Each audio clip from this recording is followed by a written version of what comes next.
Hello, everyone. Welcome once again to one more episode of Forwardpreneurs, where resilience, innovation, and knowledge meets entrepreneurship and leadership. And today I have a special guest with us. I have with us Miss Hanan. Hi, how are you? Good. Thank you for having me. Thank you for being here. And so I want to give you the opportunity to please introduce yourself with our audience and a little bit about your background and what do you do. My name is Hanan Janahi. I'm a business owner. I've been in business more than 30 years now. We own a digital company which we invest and create applications. Amazing. Yes. Plus, now I've started my dream, which is my podcast for how to reprogram yourself to be an entrepreneur, the mindset of the entrepreneur. I'm super excited. So we're going to get a lot of knowledge and tips from this episode, I'm pretty sure. So let me start with the applications business that you have. Can you tell us a little bit more about what made you decide to get in this specific industry? Okay. I had a media company, but again, you have to observe the market, the change of the market. Market is changing. Now it's going, it's heading towards digital and waste management routes. So these are the things that we have to focus on.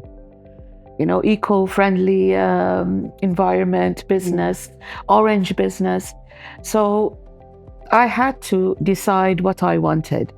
I'm very lucky that I met some partners, which also we discussed, how are we going to change and direct our business towards the future.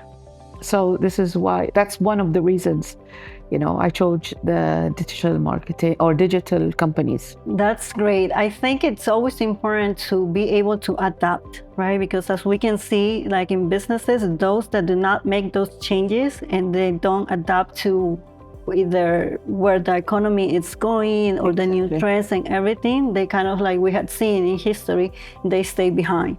Yes. And they don't progress and they don't move forward. Even if they have the potential, if you don't make those decisions at the right time, then it's kind of hard to, get back to it and make it grow. Yes, you have to have a vision.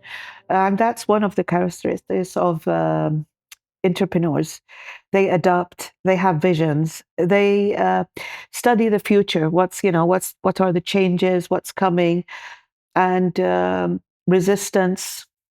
All of these are some, features for the mindset of the entrepreneur.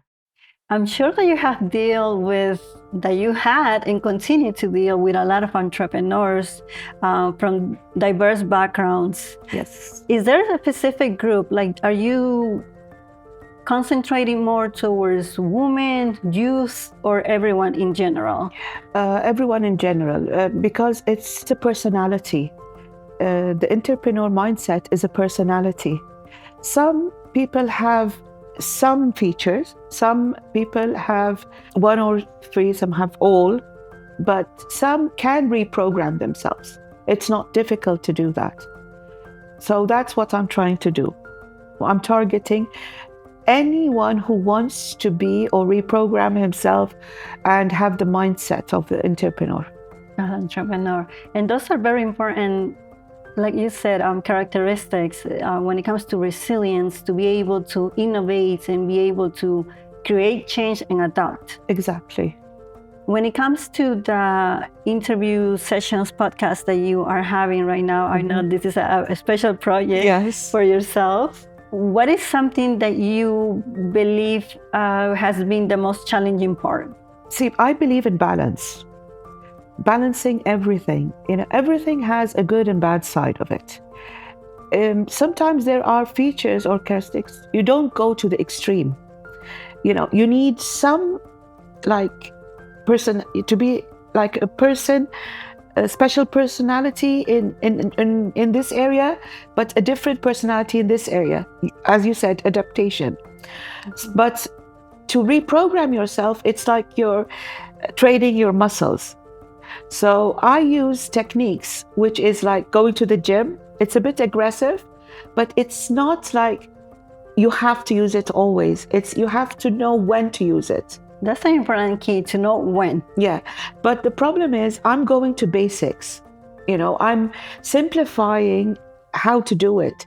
So people say like, what does this have to do with an entrepreneur? Sometimes I talk about, for example, investment. Okay. So it's a personality. So you start from home, investing in family, training yourself how to invest in relationships, in friends, in your children. There's a theory I called, sorry for that, the wastebasket theory. Okay. Which is you can use it in 3 or 4 ways. How to be savvy as an entrepreneur, starting with your capital. But again, it's nice to live a bit of luxury, but it's not with your capital, it's not with your money. So I talk about basic things. People don't sometimes link it with the personality training. Okay. So I need time to, talk about it and educate them. Yes. Make sure that they understand the because I just concept. Exactly, the concept. I want to trigger their thinking. I don't want to tell them what to do. I know that each person knows what he wants, exactly what he wants. But sometimes the tools in his brain are messed up. Mm-hmm. So I just like to organize them and they'll know the answer. Yes. And that's a really good approach. Kind of like, when people go to a psychologist, like they really try to make you understand, not really just telling you do this, do that. It's like to find the reason behind it, so you are self-aware of the things that you can change. Exactly. And the things that you can incorporate in your life or in your business to be able to move forward. Exactly. Like, for example, what I did this exercise and I told them, take a wastebasket, just go in the room and see what are the things you have bought and never used or you don't even need. So you will see how much money you threw in the basket. So then you'll train yourself when you have your own business. It's where, where to put your money, not in the wastebasket. Right. So this is how these are some of the techniques I use. But if you train yourself like simply from your room, then it'll be a habit. But if you tell yourself, no, I'll change and I'll, organize myself and I'll control the money, it won't come like unconsciously. It will come consciously. So if you forget, you will waste your money.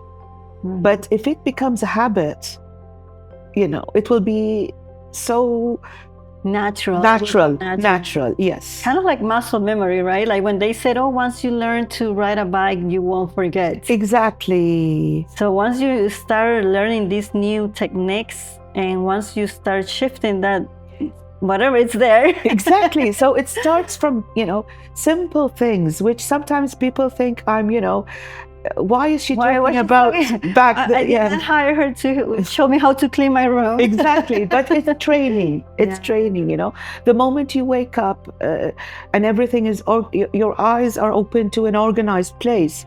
And that's how your brain starts to work. That is true. It starts from your bedroom, people, okay? So you need to start organizing your life from the closest thing that is around you. And that way you're able to progress and start organizing everything else. Yes. Very interesting approach. And I'm glad that the people that go to you or the people that you are targeting are able to have that open mind and to receive, right? Because I think that's one of the main things that we have to do, because we can hear, wisdom words, but if our mind is not at least open to receive the new information, then... I have to explain that this is the way you train your brain. To be like on autopilot, but the good way. But a good habit. Yes. Amazing. What is one advice that you would give to anyone that is thinking about opening their own business? Number one is focusing. Usually when you are thinking like opening, like me, I have a garage. you know, or a bakery or a restaurant, you have to be very specific at the beginning. So you can grow this and make it perfect, and then you can add on. And then the second thing is, usually the entrepreneurs are very clever. They can smell the opportunity when it comes, and they take it. But sometimes you fall in this trap, which I fell when I was younger. Sometimes there's a difference between opportunity and temptation. Very important. Opportunity and temptation. Yeah, Yes. an opportunity. So that means you have to study the opportunity and see the difference between, sometimes it's too good, but it looks good. But when you, as you said, when you break it down, no, it does not serve you. Maybe it serves somebody else, but it doesn't serve your idea or what you want to do or what skills you have. And that's when awareness comes into place, to be aware Exactly. of the skills Yes. that you have and the skills that you need to develop. Exactly. Okay. And then I know you have experience when it comes to investing. Have you invested in other businesses? No, I just started the investment part. Okay. What is something that you have noticed from your experience when meeting investors, perhaps, that they look into entrepreneurs of businesses that are looking for funding? What are some keys that you think they look for? Number one, they will see the potential of the business. Okay. And then the financials. But I've noticed, yes, these are the most, important two keys. But I've noticed that they also, especially, people that have been in business for a long time, they see your personality. Because are you resilient? Are you consistent? Are you specific? Do you have the tolerance to, because, life. Life is up and down. You will, Yes. people get sick, people die, people get Things problems, things happen. But how to deal with it? So these are, I can just sense that they really, really think that it's very important, because through all these years, I have this hobby. I like to observe. So I've observed a lot of entrepreneurs, some of them that failed. Yes, in different areas, different ways, but the pattern is the same. And it all goes back to personality. That is true. So aside from the financials and the business plan, then you have to have that personality of resilience in order to. From your point of view, how effective do you think pitch competitions are? From an investor point of view, because I had seen, I even had some business professors said that from a pitch that somebody, says, you can't really determine if the business is going to be successful or learn much about it. And sometimes investors just go by the pitch. Yeah. And I had seen here a lot of pitch competitions, not just here, but also in the United States, kind of like that Shark Tank. I had this professor, and he's like, Shark Tank is just, it's just for entertainment purposes. But when it comes to real life, yesterday to somebody, it's like a show. It's like a show, but sometimes people, believe that's exactly the way it goes. And actually, I had seen places where they do pitch competitions, and they basically just go based on whatever is being said within that minute and a half, if anything. Yes. How effective do you think a pitch? See, it depends. If the investor has knowledge and experience and been working in the line of this, person that is pitching, he will understand if it's gonna, it's gonna succeed, it's good or not. But if he doesn't, then his judgment will be not accurate. It won't be that accurate at all. So you agree with my professor that I had learned ago. I was actually agreeing with him too, because it kind of comes to the point where it's more like a emotional, in some type of way, decision that you are taking on the spot. especially if you're not really going through all this assessment of Exactly. each speech, that you're listening to. Yes. So it's kind of like a risky take, I would say. Yeah, the investor usually has the experience Mm-hmm. and has been like through, it depends which area it is. Right. Is it cars? Is it food Mhm. industry? So if he's in the food industry, he will know. Right. Because he knows what people want, what's He's up to needed, date, what's yeah. the lack in the market. Will it cover the gaps in the market? Will it not? Or does this exist already? Yeah, so he will know that. So that's if the investor is knowledgeable about The industry, that's specifically being targeted. Now, when it comes to all these pitch competitions that I see everywhere, the judges that are sitting there, they're not really investors in the sense that they're not planning to invest on that business. But however, you know how they have like a price competition? Yes. So technically, in that case, they're just deciding based on how well the pitch was delivered. And I think most of them, or most of the judges are businessmen. But if they're not investing on that business, they're just serving as a judge. Yeah, but again, the person that's pitching, the good thing about it is a lot of people are watching. Right. So like maybe I see an idea and I see, oh, that's needed. So I will go and approach this person. Okay, I see. Yeah. Fantastic. So it's a good opportunity for them, even if they didn't win. Yes. Exactly. How would you describe, let's say, like a university student that is thinking about entrepreneurship? How would you describe to him the journey? Cultivate yourself to be an entrepreneur before you enter the entrepreneurship world. Amazing. And then when it comes to business plans, I know I had met entrepreneurs that said, I just went there without business plans and I built it on my way. And then there's others that say, no, you have to have a business plan. You have to have. Even if it's just basic, you can always add on. Which team are you on? Business plan. Same. Yeah, you have to be. You have to have a framework for your, what are you going through? At least, visibility study, what are you going to do? And start with something, at least to write down the main thing, and then you can always add or change things. Exactly. I would like to hear your insights about what trends do you believe is shaping the tech industry in Bahrain? Bahrain is booming in the technology and IT, and they're fully supporting entrepreneurs in that because this is the future.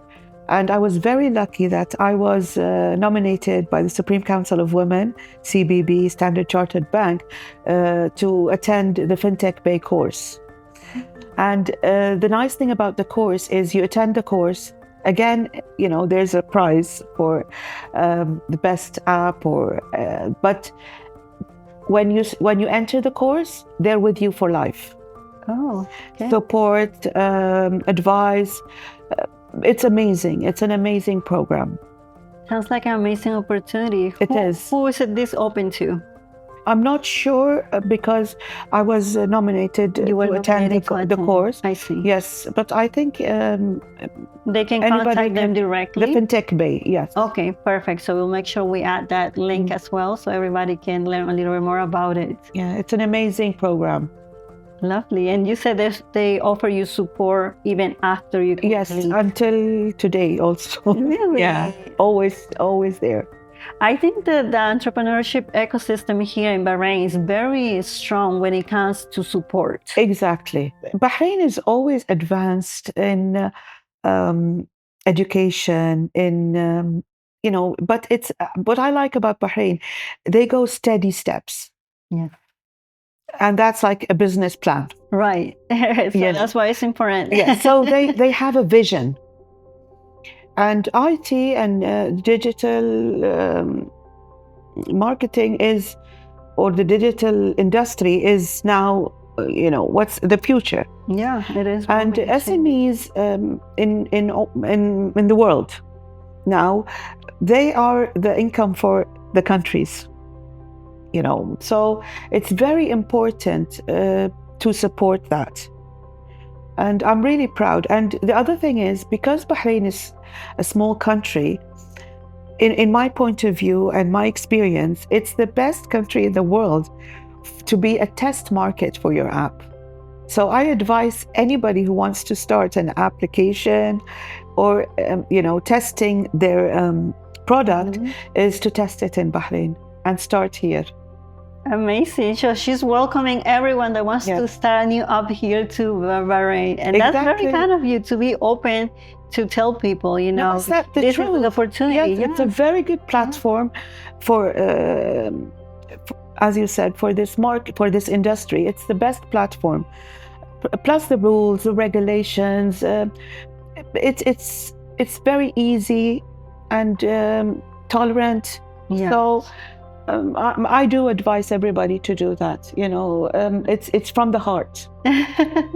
That's amazing. And I have to agree with you when it comes to Bahrain embracing and offering opportunities. I came here to do my research about women entrepreneurship because I had learned about Bahrain in the United States. Yes.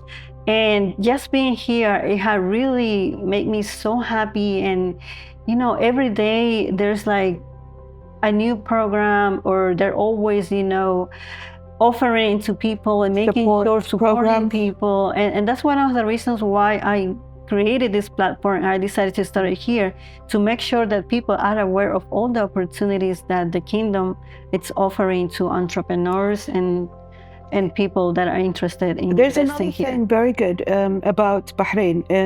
The government is pushing the banks to support, because this is a problem worldwide, that entrepreneurs, it's very hard to get loans from banks, because it's not like, if you have a steady salary. And that's very good in Bahrain. They do advise banks to support entrepreneurs and give them loans and facilities. Very nice. So you have everything. You have everything here. That's amazing. And, I feel very happy for those people that are deciding to, start their entrepreneurship journey, because what a better place than to do it here in the Kingdom of Bahrain. So everybody that is here, it's very fortunate to have all these tools and places to grow and move forward. Exactly. With all your experience that you have, I know you have more things to share with us. What are some more techniques that you advise to entrepreneurs? I really loved. It was funny. It was fun to do. Yes. It was the list theory. Okay. But it has a lot of things you learn from it. One of the things is I asked some group of people and entrepreneurs to write a list within 1 week, whenever they remember, the paper or phone, and just list what they want, what they really want. And then, is it coffee, tea? And it was like really funny, a very long list. At the end of the week, a long list came to me. Then I asked them, is what one thing in this list that you really want? Start from there. And then the other thing I noticed myself in the list, that there's like things I need. So I noticed that there is lack in the market for what they need, because it's like more than one person who said the same thing. Mm-hmm. So that's how entrepreneurs see the opportunity of creating the business that what they needed. Exactly. And filling the gap in the market for that. So that's one of the techniques I use. Are you taking more lists? Because we can ask here and request for people to... I love the list. I love the list theory.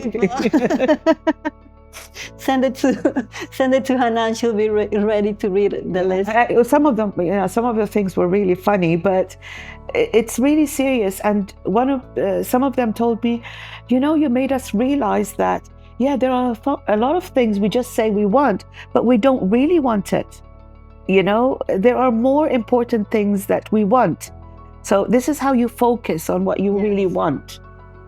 And that's where self-awareness comes again, right? Exactly. Yeah. So I love all these techniques that, you know, it makes you think like, why am I even doing this? But then it has a bigger purpose. Exactly. And it has like a, you know, it's kind of like an enlightenment at the end where you're Yes. like, okay, now I see. Yes. Now I see where she's taking me. Exactly. You know, whatever I now use, I've used it on myself. So I was in a meeting, a gathering with a group, and I was like listening to these new entrepreneurs talking, and I was like, oh my God, I was like that 30 years ago. This is why I was like failing in the beginning. This is how I was thinking. You know what I mean? Yes. So when I started training my brain, I didn't realize that I changed. You know, I realized that I changed after years of when I hear people talking, and I like, oh my God, I was thinking this way. That was me at some point. So this is how you reach to the level of reprogramming yourself. It's not that you say I'll change, or you push yourself to do this change. It just has to come like autopilot. Mm-hmm. And then you realize, oh my God, I changed. Yes. And that's what I always tell people. Change doesn't happen overnight. You know, it happens gradually. Exactly. And there's so many books out there that they said, even if we change 1% of our habit every day. Exactly. That's how we're going to see, you know, in a long term, the change that we have made. Exactly. Because you don't see like overnight. It's just little by little. And you really think about it, even 1%, you know, even if it means waking up earlier, maybe 20 minutes earlier than yesterday. Exactly. Or working out 20 more minutes more than the day before, or whatever, you know, whatever you want to think of. It's just amazing the progress that we make. Exactly. And even more amazing when we realize it after. That's like really good. Yeah, that's when I'm proud of myself. Yes. And I buy myself a present. Yes. Oh, I love the present part. Yes, I do. Whenever I realize that I've changed a lot, or I did like this big step, I do buy myself a present. Love it. Do that always. Yes. So it's always good to treat ourselves whenever we see some progress. Thank you so much for all this insight, for all this advice. I'm sure people are going to benefit from it.